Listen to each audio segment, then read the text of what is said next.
You're listening to Civic Media. You can tune into any of our live shows on any radio station across the state with the Civic Media app. Find us in your phone's app store and listen anytime, anywhere. From the Civic Media World Headquarters in Madison, Wisconsin, it's the Todd Alba Show. And now, pursuing truth wherever it may lead, here's your host, Todd Alba. Across Wisconsin on the Civic Media Radio Network and streaming worldwide on the Civic Media app. Good afternoon, everybody. I'm Todd Alba, along with Mr. Aaron Zommers, our producer and engineer. It is Monday, July 28th, 2025. It is a great day to be Wisconsinite. Glad to have you along here from the world headquarters of Civic Media in downtown Madison on State Street. Clear skies, Zommers. Pretty darn nice weather. Yeah, well, we got a heat advisory till 8 p.m. Yeah, I know. There's a heat advisory. Heat advisory is out till 8 p.m. So in all seriousness, if you're particularly an older person or has breathing issues or things like hydrate and don't be goofy and go out. No, I'm going to go for a 5K run today. No, it's just. I mean, I guess the caveat is if you're like a what do they call that? An Ironman person who's run Ironmans and you know what you're doing and you truly know your limits. But if you're just the average Jane or Joe and you're going to, I think I'll go out and show how tough I am today. Just don't do that. You may end up in the hospital. Yeah, exactly. So take care of yourselves out there today. Coming up here in hour 2, going to play What's Worse for you in a minute. Speaking of the hot weather, Zommers going to talk about corn sweat. Last week we had a story on swamp crotch, which is I better explain it. A real story from the TSA airport checkout in hot weather when people get hot. I mean, physically hot. No, it cannot detect that. Don't worry, or the alarms will be going off all the time on people. But when people get physically hot and have a lot of sweat, particularly in the crotch area, it can set off the TSA alarms. That's a real thing. Yeah, I'm not saying I had a sweaty back, and I've gotten on the way to and from like both ends of a trip to Colorado a few years ago. I got flagged over and they're swabbing me, and I'm like, "What are you doing?" They're like, "We're checking for explosives." I'm like, "Oh, I didn't even think of that. I'm just sweaty." So we had swamp crotch last week, and today corn sweat. Perry on Facebook says corn sweat was my nickname in college. Fact check, true. We both went to Platteville. I can't tell you how many times I'd see Jeff across the greens there, walking to and from class. Hey there, corn sweat. It happened all the time. Kevin O'Connor and I would say, hey, corn sweat. So we're going to talk a little bit about corn sweat here in this hour and a little bit about Little League Baseball, Venezuela, Donald Trump, and Barry Goldwater. We'll tell you how all that weaves together. The weave. The weave. Some people don't like it when I use that term. But I don't know what else to say. It's the weave. All right, but here, before we get into all that, Zommers, I told you about this before the top of the hour. It's what we in the business call a tease. How condescending and jerkish does that sound? No, they want me to do more teases. So I tried to do some more teases. So I teased before the top of the hour that Mike Clemens had sent me a hot tip. Indeed. Now, you're not going to find this online. You're not going to find it in a newspaper. I don't even know if it's up on socials yet. But here now, this is how great Mike Clemens is. He's there at Packer training camp, our great sports reporter, on the ground at Lambeau Field, and he texted me this from Mike Clemens. Says Packers center Elton Jenkins is back at work. At first, he was disappointed about not getting a pay raise. He has had some quote-unquote family issues during the spring he needed to deal with. During OTAs, he hurt his back weightlifting. But, Clemens reports, Elton Jenkins has said that he wants to move on, and focus on the center position, which at age 30, he hopes he could play for another 4 or 5 years in Green Bay over the football time. And that's what he's looking for a longer career center than what he would have probably been at a guard. So there you go. There's your hot tip from Packers training camp. Thanks to our own great sports reporter, Mike Clemens. Elton Jenkins back at work for the Green Bay Packers, hoping to be the long-term new center for Jordan Love. So there you go. That's some hot news, Zommers. How about that? And that's what I love about Mike Clemens being there, is he can give us that great on-the-ground reporting. All right, 11 minutes past the hour, 3 o'clock. Time once again for What's Worse. So let's go.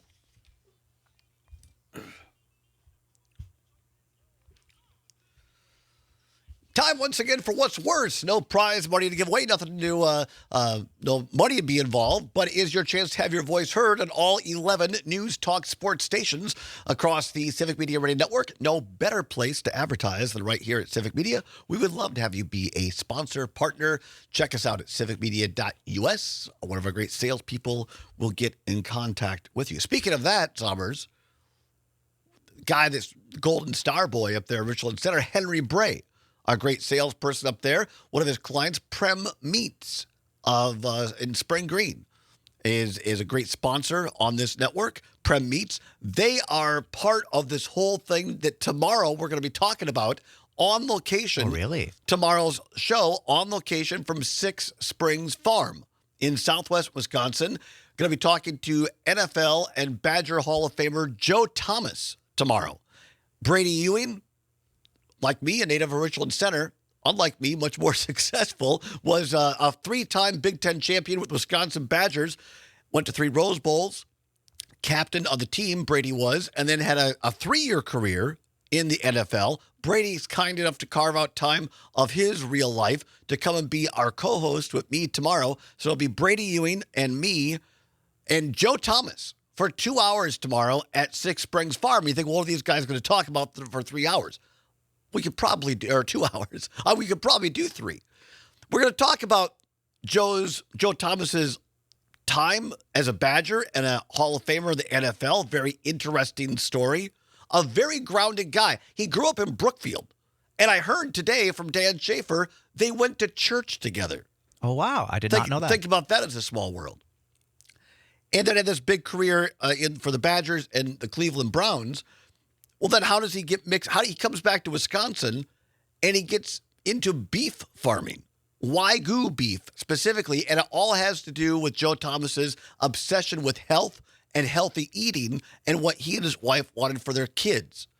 So we're going to talk about that. He and Brady also very family-focused people. How they, would they allow their sons to play football in today's world? We're going to talk to them about that a little bit. NIL. We're going to get Joe Thomas's predictions on what this Badger season is going to look like. Lots of us, including me, worried right now about can Luke Fickell turn it around.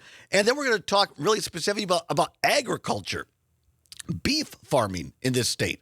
What our ag producers are facing and why Joe Thomas has gotten involved. And then Prem Meats, one of our sponsors here at Civic Media, they are now the main distributor for Hall of Fame Beef, which is the name of Joe Thomas's Wagyu Beef Company. And so you can order this from anywhere in the United States because now Prem Meats is a federally inspected meat locker.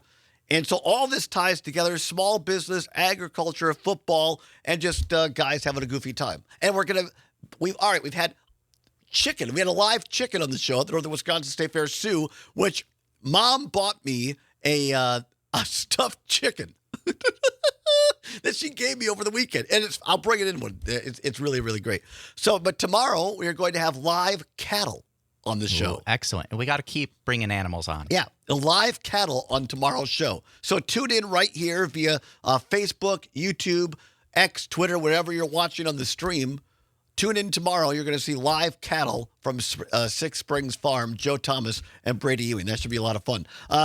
Tony on YouTube says, growing up in Ohio, Joe Thomas was the only good thing about the Browns for his entire career. Love the guy. Well, great, Tony. Tune in tomorrow. Hear more of Joe Thomas. All right, back to the matters at hand. Today's What's Worse. It's summer. We're going to be out in the field tomorrow. Chris Geezy, our friend producer, was out there. Helps out in the show. He helped. We did a scout. This is such a big show, Zommers. We were out there yesterday scouting out the location, and there were, as happens in cattle pastures, lots of flies. I can imagine. So Today's What's Worse? Biting flies or wasps? Biting flies or wasps? 855-752-4842, 855-752-4842, or you can give us a call. Or or you can text us on the app. I'm sorry, I'm doing three things at once. Call us at 855-752-4842, or text us on the Civic Media app. Do you need to take a breath? Maybe a sip of water? I'm so excited about this show tomorrow. I lost my head occasionally. Fair enough. Yeah, Fair enough. Or for a moment. What's worse, biting flies or wasps? 855-752-4842, or text us on the Civic Media app. And we're not talking about biting a fly, but rather flies that bite. Yes, a very important distinction to make. Biting flies or wasps? What's worse? Our daily dose of foolishness. Tony on YouTube says, biting flies by a mile. You think they're normal flies, then boom, you get bit. You always know a wasp will sting you. Well, I mean, I'm not here to defend wasps, but I think it just depends on, are you disrupting their nest? Right. Or, if a wasp is just hanging out, doesn't mean they're necessarily going to sting you. That's the thing about wasps, is the bright yellow color is a warning. It's good to know, stay away. Right. But also, people freak out when really the best thing to do, unless it is clearly a bunch of angry wasps, is to just be chill. Let them fly on. Maybe they land on your arm for a little bit. Just let them be. You could gently brush them away, and then you're okay. Yeah, just be. I think that's great advice, Summers. Chill out with a wasp. DJ, listening on WXCO in Wausau, says, I don't know anyone who is allergic to horseflies, but I know many people who are allergic to wasp stings. So wasps are worse. DJ in the Saw. DJ, thank you very much. That's a great point. There are some people that have to carry the EpiPen because, like, if they get stung, it's a life or death situation. Oh, yeah. Sometimes within very short minutes. Yeah. Tyler, listening in beautiful Columbia County, says biting flies are worse. Wasps will leave you alone if you leave them alone. Again, Tyler, I think most I would say fact check that, mostly true, with the exception, like late in the fall, right before the freeze, like you go to an apple orchard, you got a caramel apple. Those wasps are nasty because they're trying to save up for winter, and they'll go right after that caramel apple at Oakwood Fruit Farm in Richland County. Seems like a very specific story. Well, it was. But I spent a lot of time at Oakwood Fruit Farm in the fall up there in Richland. Also a great fine sponsor of Civic Media. 855-752-4842, 855-752-4842. What's worse, biting flies or wasps? Our very own Parker Olson, the great producer of Mornings with Pat Kreitlow, says, I hate biting flies. They don't taste great. We already made that distinction, Parker. You got to keep up. Well done, Parker. Well done. I like that a lot. Let's see here off the text line. Megan in Sun Prairie, listening on WMDX, says absolutely wasps are worse. They make people panic way more, especially my husband, and people can be deathly allergic to them. All right, very good. What else do we have here? Well, we'll come back. We have Mark in Prairie du Sac. He's taking a turn at biting flies or wasps. We'll tell you what he said after this. And call in yourself, 855-752-4842. Biting flies or wasps? It's What's Worse for a Monday edition of the Todd Allball Show on the Civic Media Radio Network. You're listening to Civic Media. Stay up to date on the latest news and information for your local community and Wisconsin by signing up for our free email newsletter. Visit civicmedia.us/email to get started. Welcome back to the Todd Allball Show on the Civic Media Radio Network. Zommers is hot today. On the board, 22 past the hour of 3 o'clock. Welcome in, everybody. Glad to have you along on Monday, July 28th.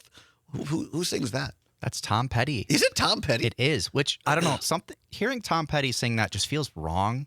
Well at least to me. Well done, yeah. Our What's Worse, we're right in the middle of it for today, our daily look at the lighter side, foolishness. What's worse, biting flies or wasps? Biting flies or wasps? What's worse? 855-752-4842. 855-752-4842. TJ, texting in, says, what problem do you have with white Anglo-Saxon Protestants? WASP as an acronym is that. Yeah. That's the acronym, TJ, for WASP. We're talking about the bugs. We're talking about the bugs. Wow. What's worse, biting flies or wasps? 855-752-4842. Let's go to the phone lines. Mark in Prairie du Sac. Mark, biting flies or wasps? What's worse? Well, I'd probably say wasps because I've been stung by both kinds. That years ago I got stung by one that had must have been some kind of ground nest. I think it was yellow jackets.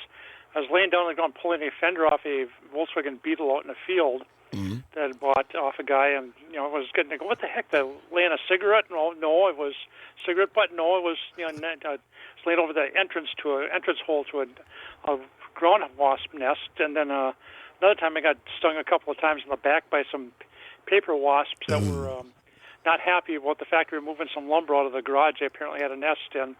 On the one side, it was just a little tiny nest, but on the other side outside of the garage, it was just a big, huge one. And I don't know if you remember the picture they had in the State Journal. I think this is years ago, but apparently the wasps had made a nest out of colored construction paper they had pulled off the kiosks down on State Street there. So it was just a multicolored paper wasp nest. I mean, it was beautiful, but I mean, those things are just nasty. Oh, yeah. Yeah. Appreciate the call, Mark. Thanks for sharing that. No, worst thing I ever got, like Mark said, the paper wasp. They're a large wasp, all black in color, and their nests are beautiful because they're like this kind of cone shape and very, very delicate. It's one of the mysteries of nature. They're able to create this, but this big paper wasp nest was on the side of the barn back when my grandparents were still on the farm, and I closed the milk house door kind of hard, and that disturbed them, and that the entire it felt like it. I had they chased me all the way to the house, which was probably I don't know, 50 yards or so, and I got stung multiple times. It took a while to get over that, but yeah, they're nasty. Zombers?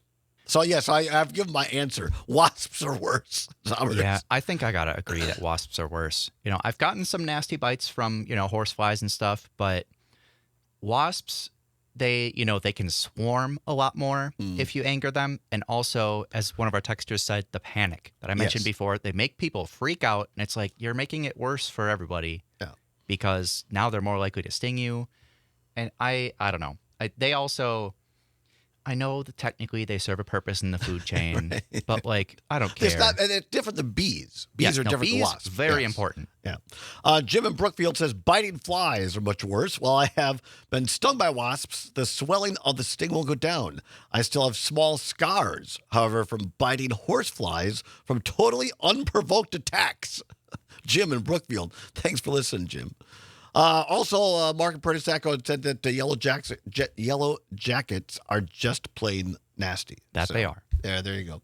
All right, thanks for playing, everybody. We'll have a tomorrow. Now, I'm calling tomorrow and I've already seen the What's Worse for Tomorrow. CP has written it up. A special edition for our on-location show with Joe Thomas. Tomorrow's What's Worse is the Other White Meat edition. So there you go. Tune in for the Other White Meat edition of What's Worse Tomorrow with Joe Thomas and Brady Ewing. I think it's pretty good. I don't see it yet, so no, it's not. It's not even up on the board. It's top secret, even for me. Top secret, yeah. It's not up on the board yet. Also, Terry Barr watching on YouTube today. We appreciate Terry and appreciate all the work she does here. The Emmy Award-winning Terry Barr says, "Hey, Mr. Zombers, have fun tonight at the Brewers game. I want to put a big L flag up, so counting on you for a win." That's right. Zombers going down to the game. You can hear the game tonight across many of our Civic Media stations. Pre-game show just after 6 o'clock. First pitch from AmFam Field at 6:40. The Miz on the mound for the Brewers as they get underway against the evil, dreaded Chicago Cubs in Game 1 tonight from AmFam Field of a 3-game series with the Cubbies. Mentioned this earlier. It's not just wasps, you understand, Zombers, in the summer. It's the humidity as well. We are under a heat advisory? Heat advisory, yeah. Until later on tonight. Well, here now from the Milwaukee Journal-Sentinel, Kaylee Gleason. Last week she wrote this, but I think that's still pertinent. Says, despite a rainy start to the morning, another heat wave is expected to make its way through parts of Wisconsin. A heat advisory has been issued for Milwaukee, and that was back on the 23rd, but now there's another one today, so it's still pertinent. Says through a range of factors contribute to increasingly high temperatures and humidity. There's actually a phenomena called evapotranspir. What is it? Evapotranspir. What do you call it? Precipitation. Evapotranspiration. Thank you for saying that. It is dubbed, for idiots like me, corn sweat by many that could drive up the heat in Midwestern states. But what does that term actually mean, and how does it affect the Wisconsin heat? Well, here's what you need to know, and we're going to tell you more on the other side. Corn sweat refers to how plants move water to their surfaces and release it into the air as vapor, according to the Ohio State University. It's basically how plants breathe, according to agdaily.com, they say. Got to ask Pam Yonke about this. In Midwestern and Plains states, this corn sweat can make heat worse as their millions of acres of crops drive up humidity levels.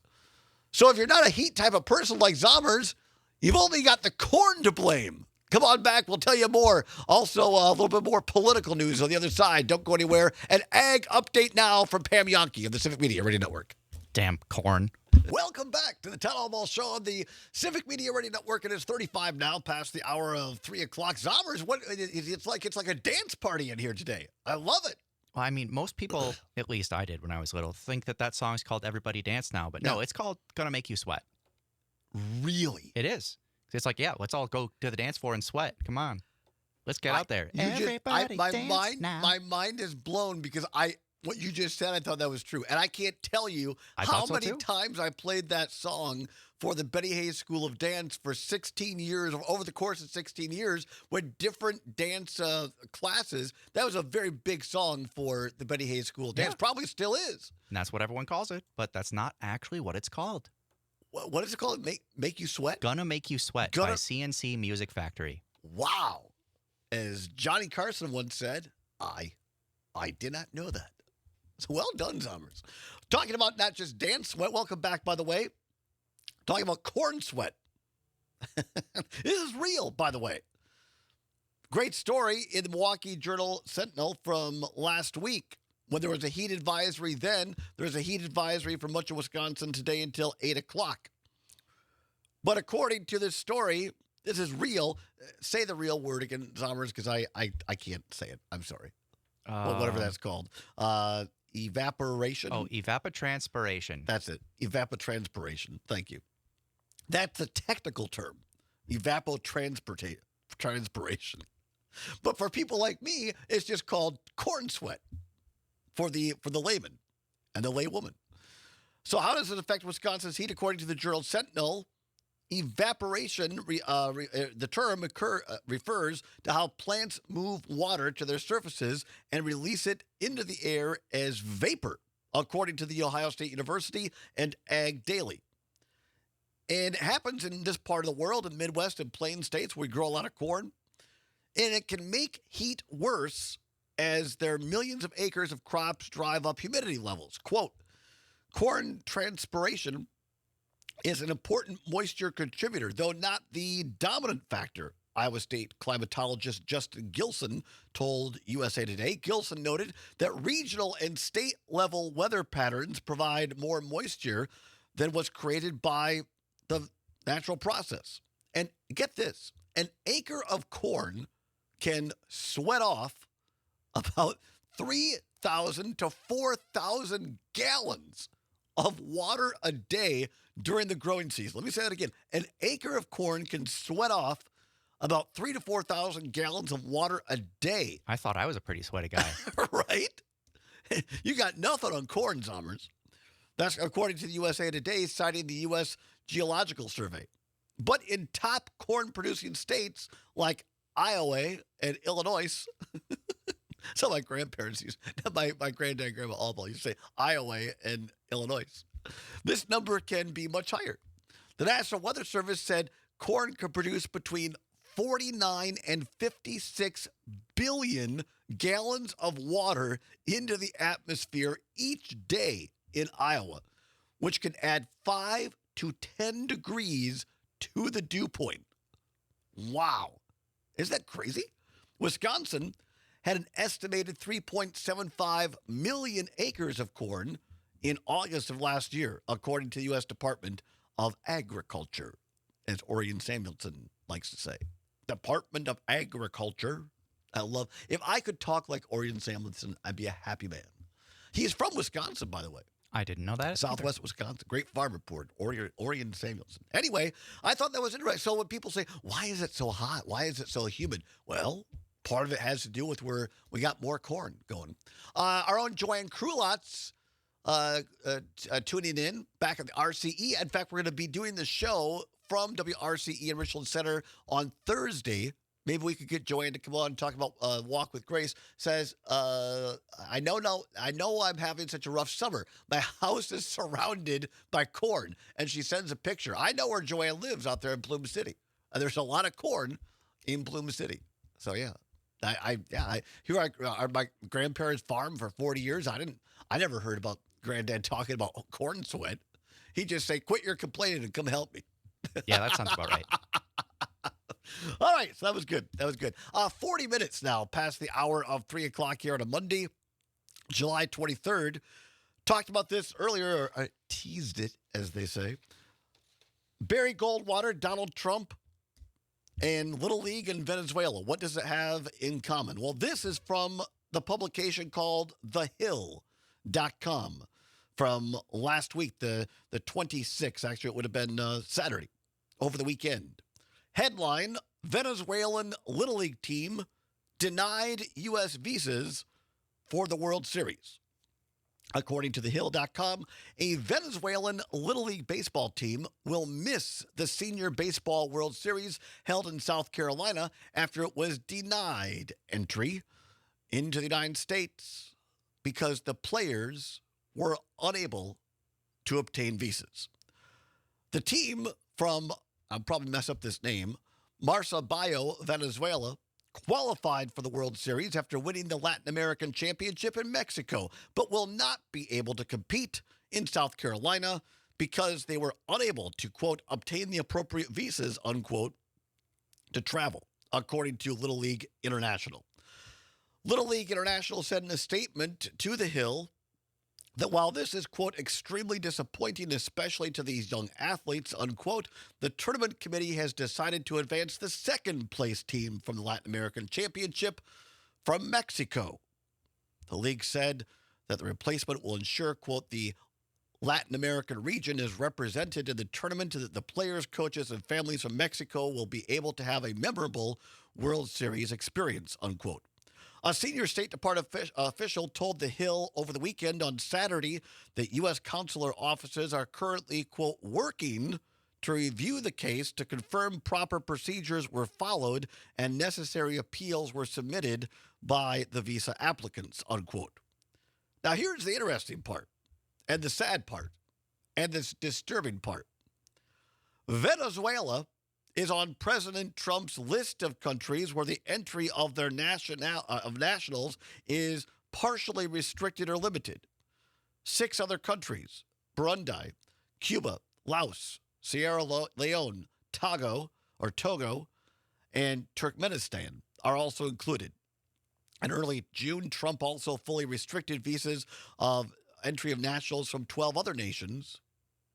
Goes on from there. The Venezuelan baseball team went to Colombia 2 weeks ago to apply for travel visas, according to the Associated Press. Quote, it is a mockery on the part of Little League to keep us here in Bogota with the hope that our children can fulfill their dreams of participating in a world championship, unquote. The baseball team said in a statement, according to the AP, quote, what do we do with so much injustice? What do we do with the pain that was caused to our children? Unquote. This to me is just a really sad example of the realities of the Trump administration. One of the cool things that I love is watching the world, because we talk about a World Series, right? In the Major League Baseball. Well, we have one team, Toronto, from Canada. That's it. Otherwise, it's all American teams. U.S. teams. The Little League World Series is actually a World Series with teams from all over the world. And it's an amazing event. I love watching it on TV, ESPN, that type of thing. And here you have kids that have nothing to do with anything going on in the world politically, who are working their rear ends off, who are doing it, quote unquote, the right way, who aren't doing video games, keeping their noses clean, participating in the sport. And they've worked and earned their way to a Little League World Series in the United States. These are not terrorists. These are not people that are anything harmful to the United States. These aren't people that are coming here to immigrate here. It's a visit to participate in a World Series game. Kids. And the Trump administration is so small and so cruel that they said no. Nope, can't come.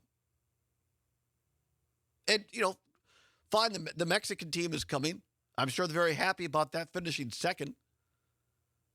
But again, Trump has done a deal with Mexico, but not with Venezuela. It all comes down to one man's exaggerated ego. And who is this hurting? Kids. The term cruelty is the point that gets tossed around a lot. Unfortunately, this is a really great example of that. There's no diplomacy here.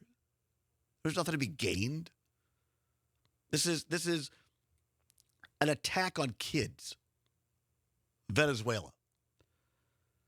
Geezy, who's going to be helping us out tomorrow and watch it on Facebook, says, what implications will this have on the World Cup, i.e. what we would call soccer in the U.S., that the U.S. is hosting, with games also taking place in Canada and Mexico? Mass boycotts, denied visas for teams. What a mess. He's absolutely right. And there's already a movement of people saying that FIFA should boycott having the World Cup, the part in the United States here, because of this. We're seeing it now with kids. Imagine what's going to happen next year with adults. But FIFA, the head of it, is one of those people that bows down and genuflects to Donald Trump. Want to weigh in? 855-752-4842. 855-752-4842. Do we have time for the Barry Goldwater clip, Zommers? Or is it yes, close? We do. All right, so let's do it. Let's get this. Troy, stay on the line. I want to get to you. This is Barry Goldwater, longtime conservative from back in the day. Here's what Barry Goldwater once said about power in this country. That we have put so much power in the office of the presidency that someday the wrong man could come along. And I wouldn't be so concerned about whether he could use these powers to perpetuate himself in office, but how he would use these powers to destroy people that disagreed with him, to pile up voters where voters don't usually pile up. I think Johnson is fully aware of the powers that he has, and he certainly has used them and will use them. There's many ways that the average person doesn't understand. For example, let's take mergers. It's becoming obvious that large businesses in some areas have to get together. Now, who has the control on this? The president, in a subtle, indirect way through the Attorney General and the Bureau affected, so that powerful businessmen have to become beholden to the president in order to see that their business is put in a position where they can compete. And this is becoming more and more a problem, frankly, with the conservative movement, is the fact that businessmen are being intimidated by the president and are moving away from historic positions. That was Barry Goldwater. Nobody was more... Barry Goldwater was the gold standard, pun intended, of the conservative movement back in the 60s. Warning that this country may somebody elect a man where people bow to him, beholden to him. So as a former Republican who left the party in 2011, when I hear current MAGA leadership in D.C. say, well, Trumpism and MAGA is conservative. Fact check, you're wrong. Because you're no Barry Goldwater, Trumper. Come on back. We'll wrap it up with a little dance party. Troy's on the line. Don't go anywhere. It's the All Ball Show right here on the Civic Media Radio Network. You're listening to Civic Media. Find the latest news, information, and archives of all your favorite shows on the Civic Media website, civicmedia.us. Welcome back to the Todd Ball Show on the Civic Media Radio Network, where it is now 8 minutes before the hour of 4 o'clock. On the top of the hour, ABC, CBS, or James Kelly News, depending upon which of our great stations you're listening to, followed by a check of weather, that heat advisory in effect for most of Wisconsin, or parts of Wisconsin, until 8 o'clock tonight. Our great sports reporter, Mike Clemens, in with Packer training camp news, and then it's another fantastic edition of the Maggie Dawn Show today. One, the only Matt Rothschild in the guest host chair with Maggie, the Maggie Dawn Show every afternoon from 2 until, pardon me, would that be something? It might be, who knows? From 4 until 6, that's when Maggie appears, 4 until 6. And then after 6 o'clock, it's Pete Schwaba, who was down here last week. And you and he were doing the show together for a night or two. Pete's back up in Green Bay at WGBW, and he and Conrad will bring you Nightlight every evening here from 6 until 8. All right, and tomorrow, on location, join us. Big show. Cannot wait. Joe Thomas, NFL Hall of Famer, Badger Hall of Famer from Six Springs Farm in southwest Wisconsin. Catching up with Joe Thomas, what he's done since he left the NFL. Talking about the Badger football team, the prospects for this year. But also, really importantly, talking about his obsession, his new passion, which is healthy eating, conscious eating and food naturally.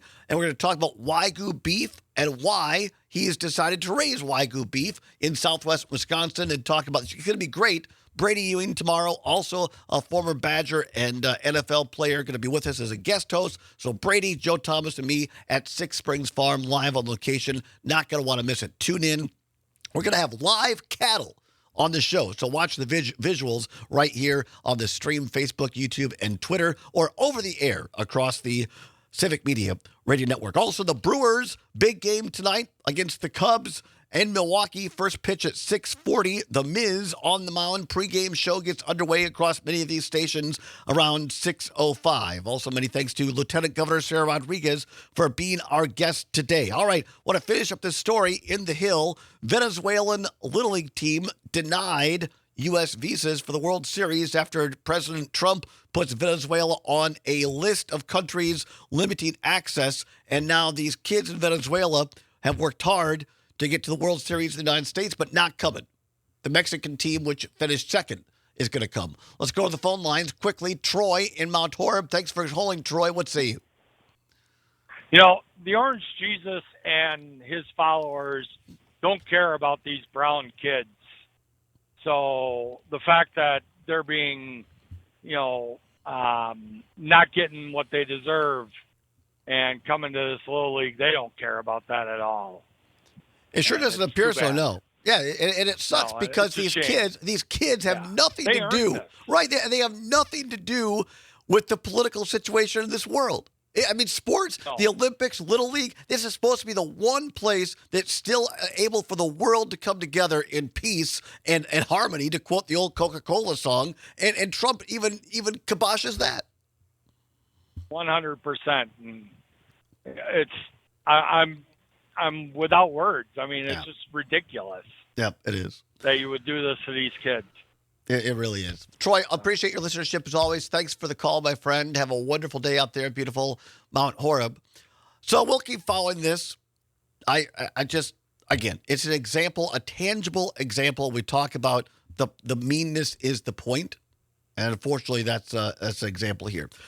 Great show today. Again, many thanks to Lieutenant Governor Sarah Rodriguez for being our guest. Thanks to Luke Mathers, for helping set that up. Zommers, thank you as well for a great job today. Always fun. Always great to be back with you here at the World Headquarters. Going to be on the road tomorrow in southwest Wisconsin, as we said, at Six Springs Farms. Then I think back here Wednesday in the studios. And then Thursday, we're out in Richland Center at WRCE covering another great event out there called Walk with Grace. It is a great community event to raise money for people who are fighting cancer and families. So we're going to be talking about Walk with Grace live from Richland Center, WRCE, on Thursday. Here's a little news for you. I had to make a decision. I have joined TikTok. This is, a bit of some pressure and all Todd should be on TikTok. All right. So if you want to follow me on TikTok for my TikTods, it's just my name, Todd, TODDALLBAUGH. I have posted my first TikTok. Did you watch it? No, I've gone all these years without having a TikTok account. Oh, you don't have one either. No, and now I feel like I have to. Yeah. And I will only follow you. It ends in a cornfield. That's all I'll say. Because we were out doing a scouting. Is it a similar video to what you posted elsewhere? Not nearly as good, no. Okay, gotcha. My TikTok is just goofy. It's old man Todd trying to figure out what the kids are watching. So now the Chinese are, I said to Geezy, now the Chinese are going to have all my stuff. And he looked at me and he goes, they already do. They already got it anyway. Yeah. They have anything they want. We were trying to set up some of this stuff yesterday, and he looked at me and he said, "You remind me of my parents." That's hilarious. Because everything has a password, and then it's just very complicated. So, but now I have joined. So now I got to figure out more serious. My first one I posted was just stupid and goofy, 30 seconds, whatever it was. Now I have to do more regular, serious TikToks. Who came up with that, by the way? You remember? It was one of us, or it could have been me. I think it was you then. Somebody said it could have been Tony. Somebody said you should call it TikTok. And I like that. So we'll call them TikToks. It could have been me. It could have been Tony. I don't remember who it was, to be honest. But yes, I've joined the world of TikTok. Just follow me at Todd Allball. That's it. It's very uncomplicated, Todd Allball. So there you go. Great show today. Again, many thanks to Lieutenant Governor Sarah Rodriguez. And by the way, we welcome all candidates for governor, Republican, Democrat, Independent. Come on this show. We'll give you the same amount of time. I want to introduce everybody to our gubernatorial candidates. We'll see you tomorrow. We'll be outstanding in our field. Well, in Joe Thomas's field. Going to be a great show tomorrow. Thanks, everybody who listens. We appreciate you. Remember, whatever you're fighting for, whatever you believe in, do not give up. Keep banging your drum. We'll see you from Southwest Wisconsin tomorrow. Have a great day, everybody. Maggie Dawn and Matt Rothschild are next. The national news cycle never stops, but it can be hard to find news about your local community. Civic Media is dedicated to providing quality local and state news coverage across Wisconsin. With the Civic Media app, you can get notifications about local stories that matter to you and your community. Find the free Civic Media app in your phone's app store and choose notifications from the menu to tell us what kind of news you want to hear about.